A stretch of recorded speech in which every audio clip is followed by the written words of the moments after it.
సాయిరామ్ అందరూ మహానుభావులు అందరికీ వందనములు.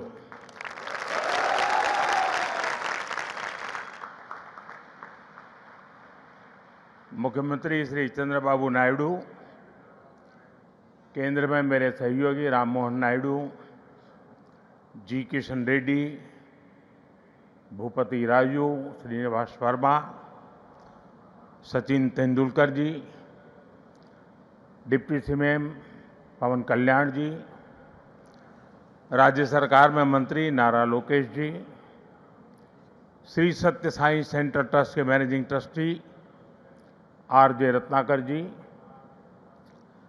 वाइस चांसलर के चक्रवर्ती जी, ऐश्वर्या जी, अन्य सभी महानुभाव, देवी और सज्जनों, साईं राम। साथियों, आज इस पावन भूमि पुट्टपर्थी में आप सभी के बीच उपस्थित होना मेरे लिए एक भावात्मक और आध्यात्मिक अनुभव है। मुझे कुछ देर पहले बाबा की समाधि पर श्रद्धा सुमन अर्पित करने का अवसर मिला।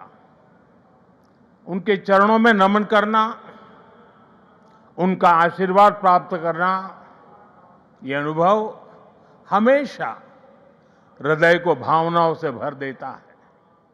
साथियों, श्री सत्य साई बाबा का यह जन्म शताब्दी वर्ष हमारी पीढ़ी के लिए सिर्फ एक उत्सव नहीं, यह एक दिव्य वरदान है। आज भले ही वे हमारे बीच दैहिक स्वरूप में नहीं है, लेकिन उनकी शिक्षा, उनका प्रेम, उनकी सेवा भावना आज भी करोड़ों लोगों का मार्गदर्शन कर रही है। 140 से ज्यादा देशों में लाखों जीवन नए प्रकाश, नई दिशा और नए संकल्प के साथ आगे बढ़ रहे हैं। साथियों, श्री सत्य साई बाबा का जीवन वसुधैव कुटुंबकम का जीवंत स्वरूप था। इसलिए उनका ये बर्थ सेंटेनरी वर्ष हमारे लिए यूनिवर्सल लव, पीस और सर्विस का महापर्व बन गया है। हमारी सरकार का सौभाग्य है कि आज इस अवसर पर 100 रुपये का स्मृति सिक्का और डाक टिकट भी जारी किया गया है। इस सिक्के और डाक टिकट में उनके सेवा कार्यों का प्रतिबिंब है। मैं इस शुभ अवसर पर दुनिया भर में फैले सभी श्रद्धालुओं, साथी सेवकों और बाबा के भक्तों को हृदय से बधाई और शुभकामनाएं देता हूं। Friends, the central value of Indian civilization is seva और service. All our diverse spiritual and philosophical traditions ultimately lead to this one ideal. Whether one walks the path of bhakti, jnana or karma, each is connected to seva. What is bhakti?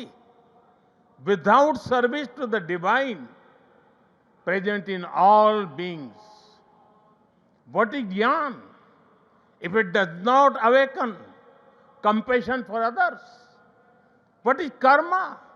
If not the spirit of offering one's work as service to society. Seva paramo dharma is the ethos that has sustained India through centuries of changes and challenges. It has given our civilization its inner strength. Many of our great saints and reformers have carried forward this timeless message was suited to the times.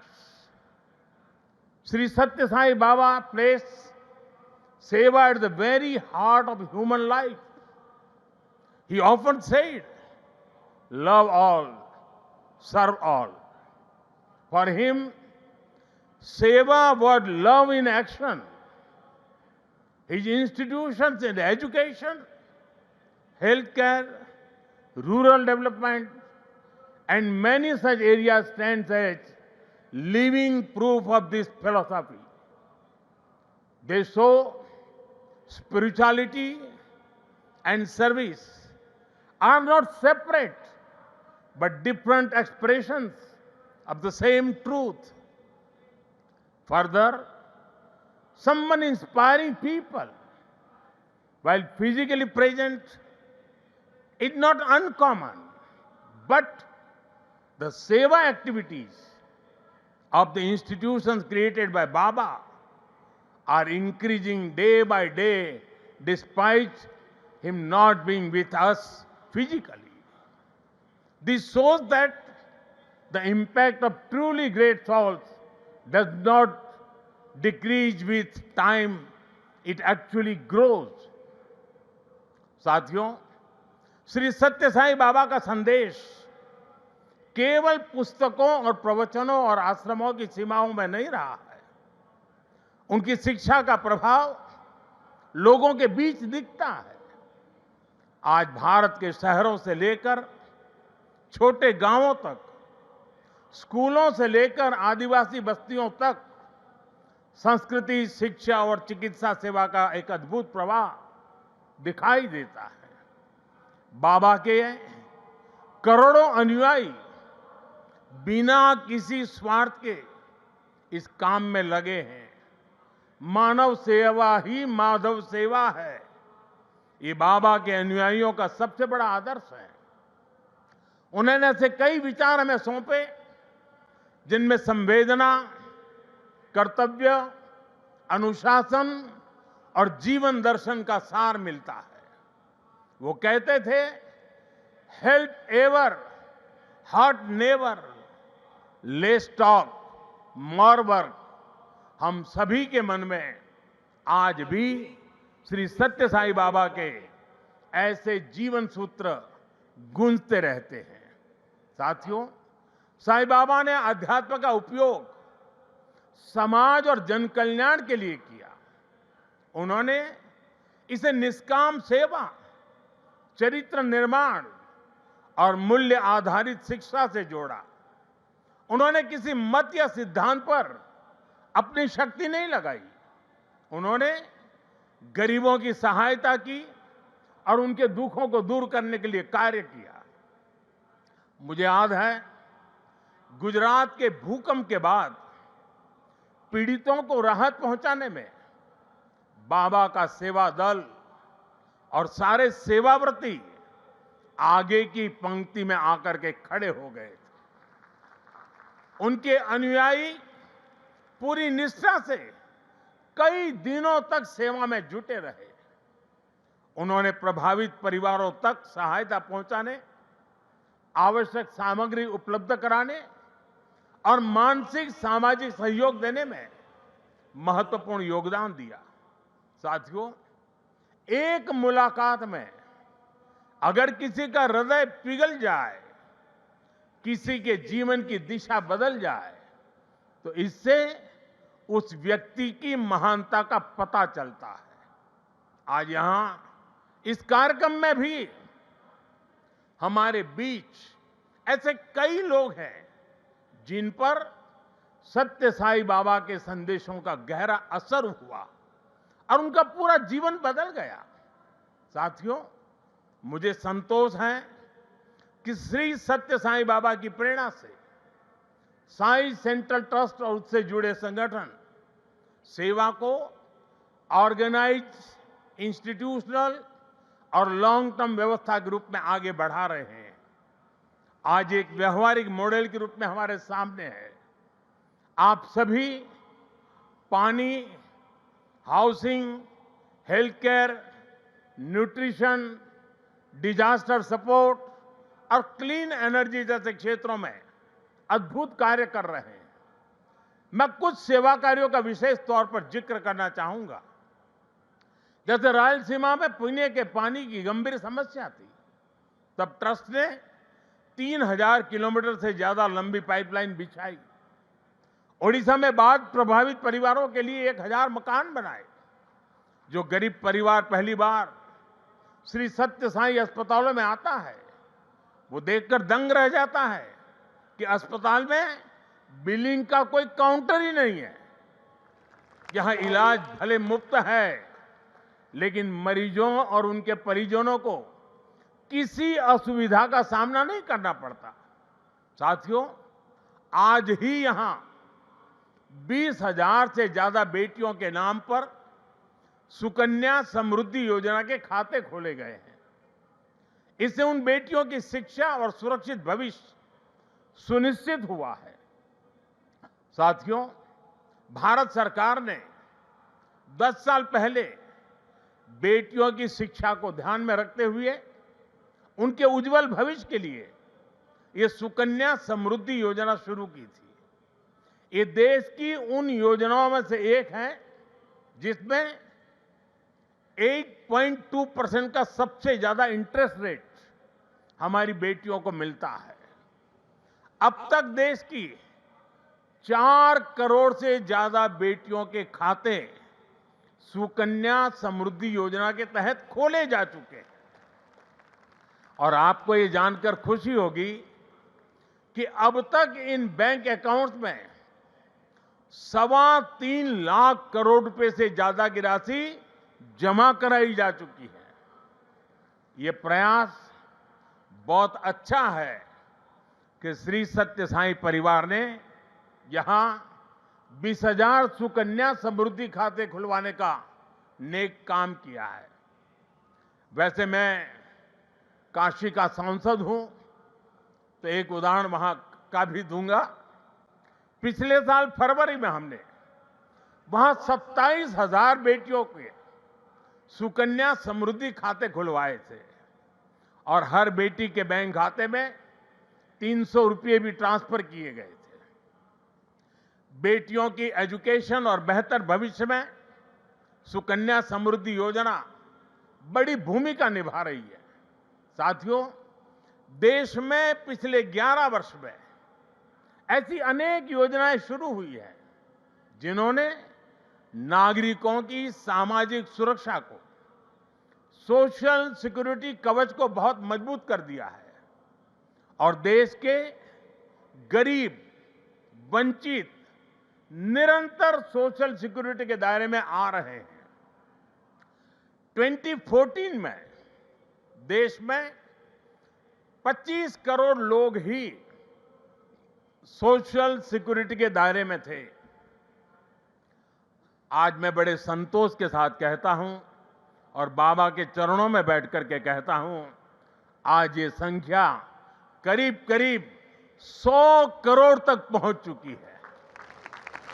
Bharat की गरीब कल्याण की योजनाओं की, social security देने वाली योजनाओं की विदेशों तक सभी इंटरनेशनल फोरम में चर्चा हो रही है। साथियों, आज ही यहां मुझे गोदान के कार्यक्रम में सहभागी होने का भी अवसर मिला है। ट्रस्ट द्वारा 100 गायें गरीब किसान परिवारों को दी जा रही है। हमारी परंपरा में गौ माता को जीवन, समृद्धि और करुणा का प्रतीक माना गया है। ये गायें इन परिवारों की आर्थिक, पोषण संबंधी और सामाजिक स्थिरता में सहायक होगी। साथियों, गौ माता के संरक्षण से समृद्धि का संदेश देश विदेश के कोने कोने में दिखता है। कुछ वर्ष पहले राष्ट्रीय गोकुल मिशन के तहत वाराणसी में 480 से ज्यादा गीर गायें वितरित की थी। और मेरा एक नियम था कि जो पहली बछड़ी होती थी वो मैं वापस लेता था और दूसरे परिवार को देता था। आज वाराणसी में गीर गायों और बछड़ों की संख्या लगभग 1700 हो गई है। और वहां हमने जो एक परंपरा शुरू की है, जो गाय वहां वितरित की गई है, उनसे पैदा हुआ मादा बछिया को दूसरे इलाके के किसानों को मुफ्त दिया जाता है। इसलिए इन गायों की संख्या भी बढ़ रही है। मुझे याद है 60-8 साल पहले अफ्रीका में रवांडा की यात्रा के दौरान मैं एक गांव में वहां गया था और वहां भारत की 200 गीर गायें भेंट की थी। और ये दान देने वाली परंपरा वहां भी है।